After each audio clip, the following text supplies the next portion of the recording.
Hey everybody, in 2005 for 99 cents, I'm definitely going to pick up Top Cow Preview 2005 for a buck. We're going to see what kind of ridiculous nonsense is going to be coming out from them.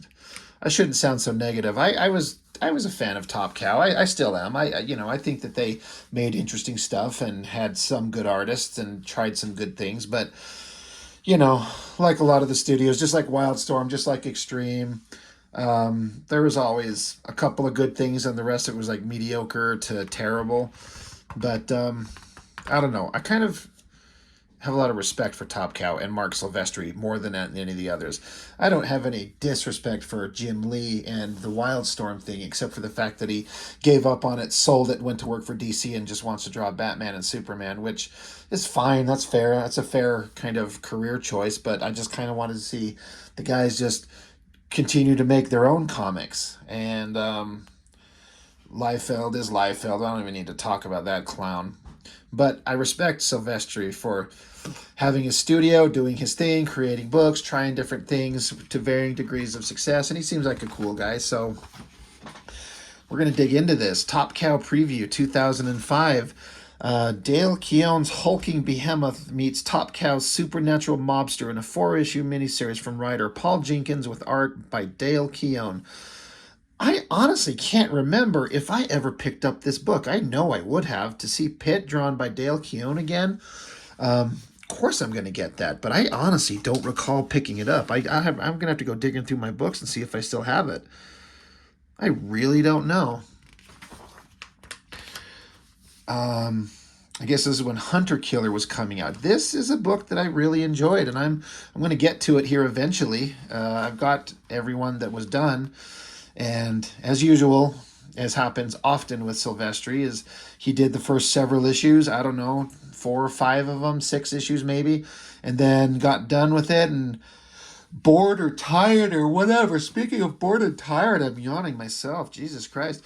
But he handed it off to some other artist, and the other artists that picked it up were fine, but it's not the guy you're here for. This one, Downfall by Tyler Kirkham. When an angel commits the ultimate sin, he falls from grace all the way to earth. Developed by artist Tyler Kirkham, Downfall is a tale of an angelic being trying to remember who he once was and deciding if it even matters if he gets back to heaven. Wow. I don't remember that ever coming out. I mean, maybe it did. Interesting. Darkness Black Sails.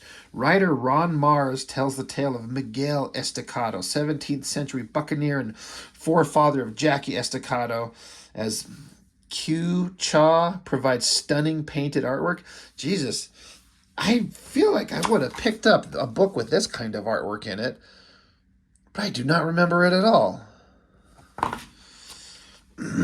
Interesting. Series called Down. What happens when an undercover cop goes way too far undercover? Find out in Down, a 4-issue miniseries written by Warren Ellis with art by Tony Harris. I was, and honestly still am, a big fan of Warren Ellis's writing and his story concepts and his ideas. I've never read anything of his that I didn't like. I might need to search this thing out. Because again, I don't think I ever picked it up. Oh, wow. Yeah, I've already done a video on this one. The Joe Jusko Tomb Raider, the greatest treasure of all. Just felt like a exercise in a profound amount of immense work that really kind of amounted to kind of like a wet fart. Like, okay, it was, yeah, it was a Tomb Raider comic. And it certainly was painted. And any artist would look at it and go, yeah, they put a lot of time into that. But it just, who cares? I didn't care that much. Rising Stars, Voices of the Dead. Writer Fiona Avery brings the focus in tight on Lionel Zerb, the Rising Stars special, who can commune with the dead. Staz Johnson provides the artwork for the 6-issue miniseries. I heard good stuff about Rising Stars. Never was interested in picking it up. I wonder, did any of you guys pick that up? Was it ever anything interesting that you saw? Because it didn't look interesting to me. Rising Stars Untouchable. Who made Rising Stars special Lauren Darkhaven into the woman that she became, a harrowing tour of duty in the CIA as an assassin. Get the backstory in Rising Stars Untouchable, written by Fiona Avery with art by Brent Anderson in October 2005. Again, it looks kind of like, okay, whatever. Wasn't anything that really caught my attention. This piece of artwork looks really good. And I like this piece of artwork right there. That looks really good. But the rest of it's kind of freshman. No Lie, Seth Green, yes, Scott Evil from the Austin Powers movies, and writing partner Hugh Sterbakov combined superheroes and college life in the uproarious Freshman. The 6-issue miniseries launches in July with art by Leonard Kirk. I mean, nothing about that concept sounds interesting to me. But what the hell do I know? Cyberforce Anniversary. TopCow's original team gets a new overhaul. Man, I feel like they've overhauled Cyberforce way too many times. In a bold new direction, of course it is. In the much-anticipated Image hardcover. And look for DC Comics to publish a JLA Cyberforce one-shot in late 2005. How many of you were excited to see Cyberforce score off against Superman and Batman? Because I sure didn't give a shit. I mean, if Silvestri drew the whole damn thing, yes, I'm on board. But that's never going to happen. Let's see. Monster War. TopCow's top characters take on the most evil of all monsters in Monster War, a 4-issue miniseries launching horror writer Chris Golden and Tom Snigoski, I hope I said that right, guide Witchblade, the Darkness, the Magdalena, and Tomb Raider up against Dracula, Frankenstein's monster, and more in a stunning story illustrated by Joyce Chin. Once again, not a artist I'm familiar with, and not a book I even remember anything coming out appropriate for Halloween, I'd think. Man, did they really go all out making Witchblade look like just a fine young lady.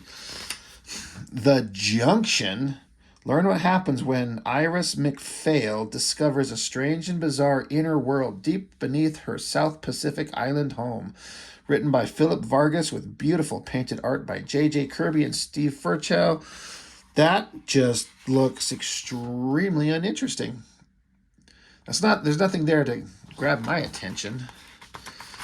Vice, Violent Incident Control Enforcement.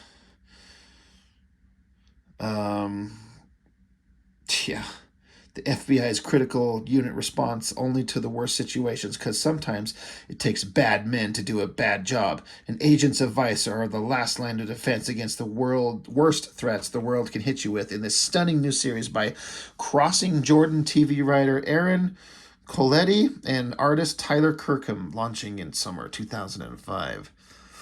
Yep, doesn't sound interesting to me. The Necromancer. Anytime, all right, I'm sorry.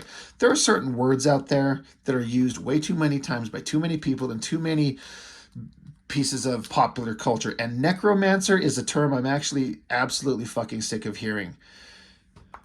I'm instantly out. So we're just going to skip by that. City of Heroes, the smash hit video game, comes to TopCow. Man, they were trying anything to cash in on anything they could. I guess that makes sense. You got to do what you got to do, right? So, I have to say, I'm reevaluating my original statement of kind of respecting TopCow. I mean, I do. But almost everything in there just is like boring as shit. It's like, I don't think people knew what to do. The 90s had started. There was all kinds of amazing fun things when all those artists were at Marvel and we were all on board. Relatively speaking. Then they go off to form Image, and the first year or two were just super exciting, but then the energy and the interest started to wane, and then the crash of the comics bubble in the mid-90s, was it 96, 97, something like that, I think. And then in the 2000s, they're just trying to rebuild, and what the hell does anybody want to read?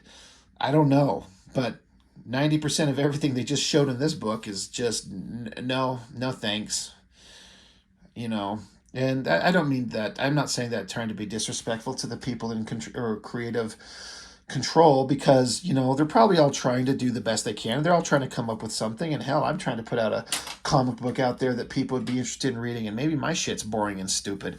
I don't know, but I think the ultimate point is it's hard to find something that will work.